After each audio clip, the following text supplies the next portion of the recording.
sultanları. Bu böyle çok oğlu şeydi, aldattı insanları. Çok su itirdi özünü, oğlanlıqda kalmadı. Çok su itirdi özünü, oğlanlıqda kalmadı. Söktü suraylıq əldən, sultanlıqda kalmadı.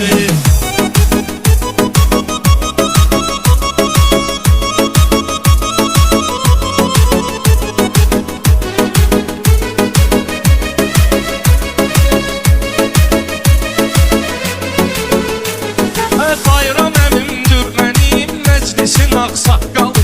O elə bir kişidir ki, var səviyyə sambalı. Ruslan səndə var idi, şamağının çiçeği balı. Heç olmasa bir qaşıq, dərmanlıq da qalmadı. Heç olmasa bir qaşıq, dərmanlıq da qalmadı. Subaylıq əldən, sultanlıq da qalmadı. Qapımda iç saxladım, hər satana hürnədir.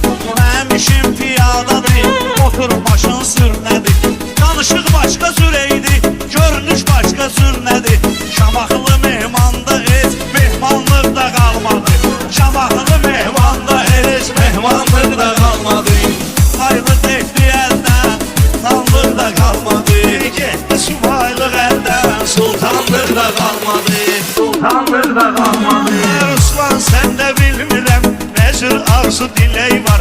İlahidən hamımıza bir imdad bir kömək var. Mehman yetim neynəsin, eşitdi ki çörək var. Düz uçdu Kamçatkaya, bir anlıq da qalmadı. Düz uçdu Kamçatkaya, bir anlıq da qalmadı. Ay belə görürəm ay şair, yaman vurursan çənə. O gün kəndə gəlirdim, çatım zəy vurum sənə. O gün kəndə gəlirdim, çatım zəy vurum sənə. Çıxdı nənə o qabağıma, dedim nə olub ay nənə. Öyümüzü yandırdılar, odanlıq da qalmadı.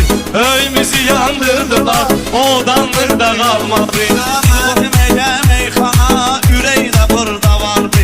Dəstək olan dostlarım, kömək də burada vardı. Kamçatkanı rədd elə, çörək də burada vardı. Tujelli bir mənliyi, vicdanlıq da qalmadı.